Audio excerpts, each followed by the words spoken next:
কথা বলতে চাই রাজনৈতিক দলের নেতৃবৃন্দের উদ্দেশ্যে, আপনারা যদি এই জুলাইকে ব্যর্থ হন তাহলে আপনারা সামনের রাজনীতিতেও ব্যর্থ হবে।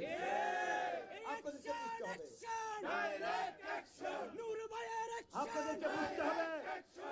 আমিও রাজনৈতিক দল হিসেবে 21 সালে আত্মপ্রকাশ করেছি, ধারাবাহিকভাবে রাজনৈতিক লড়াই সংগ্রাম করেছি, কিন্তু রাজনৈতিক দলের নেতৃত্বে এই গণ অভ্যুত্থান হয় নাই, জনগণ রাস্তায় নেমে আসে নাই। কারণ রাজনৈতিক দলের প্রতি জনগণের আস্থা বিশ্বাসের ঘাটতি ছিল। জনগণ মনে করেছে যারাই লঙ্কায় যাবে তারাই রাবণ হবে, যারাই ক্ষমতায় যাবে তারাই লুটপাট, চাঁদাবাজি, দখলদারি, জন্ম লাভ করা নতুন জনগণের এই ধারণা বোধহয় ভুল ছিল না।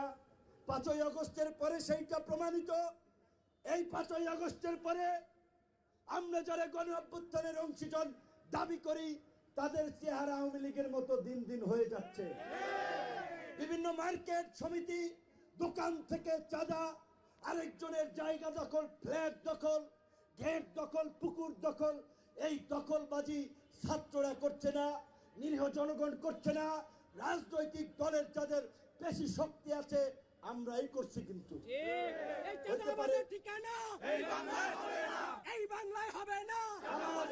আমার কথা পরিষ্কার, এইখানে আমরা গণ অধিকারের সমাবেশ করছি। আমাদের দলের কোন লোক যদি কোন দখলবাজি, চাঁদাবাজিতে জড়িত থাকে বাইন্দা আপনারা আমাদেরকে খবর দেবেন।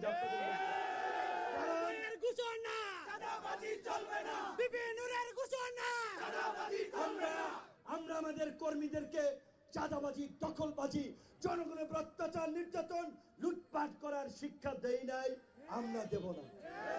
এইটা হচ্ছে আমাদের কমিটমেন্ট, আগামীর বাংলাদেশ বিনির্মাণে আমাদের অঙ্গীকার। যেই কারণেই আমরা দলের স্লোগান ঠিক করেছি, জনতার অধিকার আমাদের অঙ্গীকার, জনতার অধিকার আমাদের অঙ্গীকার, ক্ষমতা না জনতা, জনতা জনতা, জনতার সংগ্রাম চলছে চলবে, চলছেই চলবে, জনতার সংগ্রাম। ক্ষমতার জন্য রাজনীতি করি নাই, আমরা পরিষ্কারভাবে রাজপথে স্লোগান দিয়েছিলাম, ক্ষমতা না জনতা, জনতা। সেই জনতাকে নিয়েই আমরা রাজপথে যে দুর্বার আন্দোলন করে তুলেছি। আমরা পরিষ্কারভাবে বলে দিতে চাই, এই গণ অভ্যুত্থানের চেতনার দোহাই দিয়েও কেউ যদি চাঁদাবাজিকে জায়েজ করতে চায়, দখলবাজিকে জায়েজ করতে চায়, জনগণের উপরে অত্যাচার, নির্যাতন, নিপীড়ন চালায়, আমরা আবারও তাদের বিরুদ্ধে দাঁড়াবো।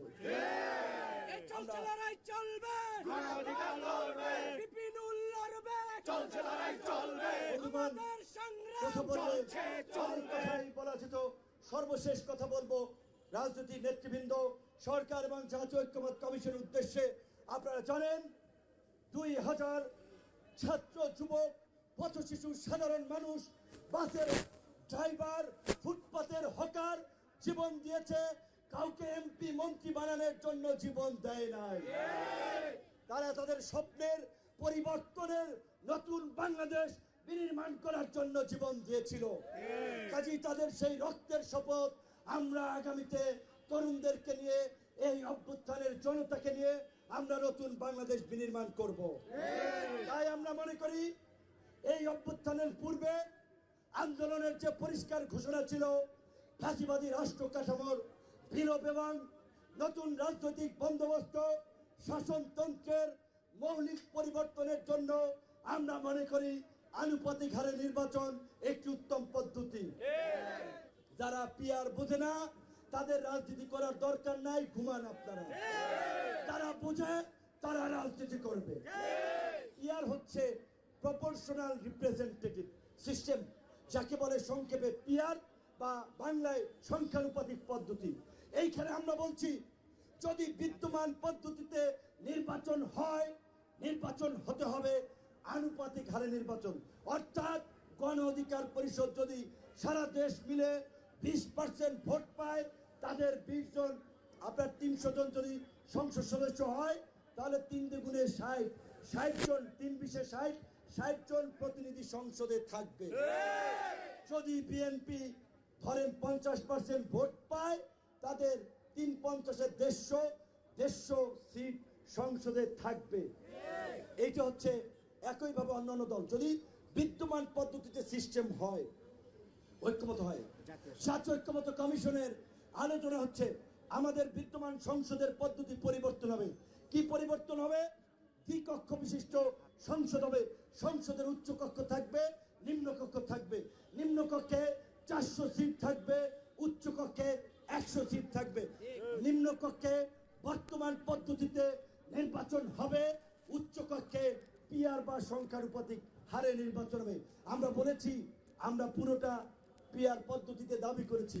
পুরোটা যদি নাও হয়, অন্তত এইবার পরীক্ষামূলকভাবে উচ্চ কক্ষের 100 আসনে সংখ্যানুপাতিক পদ্ধতিতে নির্বাচন হোক। কাজে সেখানেও তাহলে সকল দলের প্রতিনিধিত্ব থাকবে। পার্লামেন্টে সকল দল কথা বলবে, জনগণের অধিকারের জন্য ভয়েস তুলবে। এর চেয়ে উত্তম পদ্ধতি আর কিছু আছে? এখন অনেকে বলছে পিআর পদ্ধতি হলে কোন আসনে কে এমপি হবে কেউ জানবে না। সমস্যা হলে এলাকার মানুষ কার কাছে যাবে জানবে না। সেজন্য আমরা বলেছি যদি নিম্ন কক্ষে বিদ্যমান পদ্ধতিতে নির্বাচন হয় তাহলে কিন্তু বিদ্যমান সিস্টেম থাকতেছে, এমপি থাকবে প্রত্যেকটা এলাকার জন্য আলাদা আলাদা। আর উচ্চকক্ষ নীতি নির্ধারণী বিষয়ে সিদ্ধান্ত নেবে, সেটা হবে আনুপাতিক হারে। এই রকমের সংস্কারের বিষয়ে কারো দ্বিমত থাকার কথা। যারা এই সংস্কারের বিরোধিতা করে তারাই অভ্যুত্থানের বিরোধী।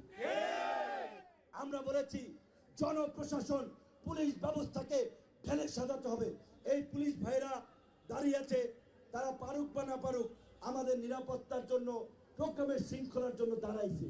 তাহলে ওনাদের যেভাবে নির্দেশনা ওনারা সেইভাবে কাজ করে।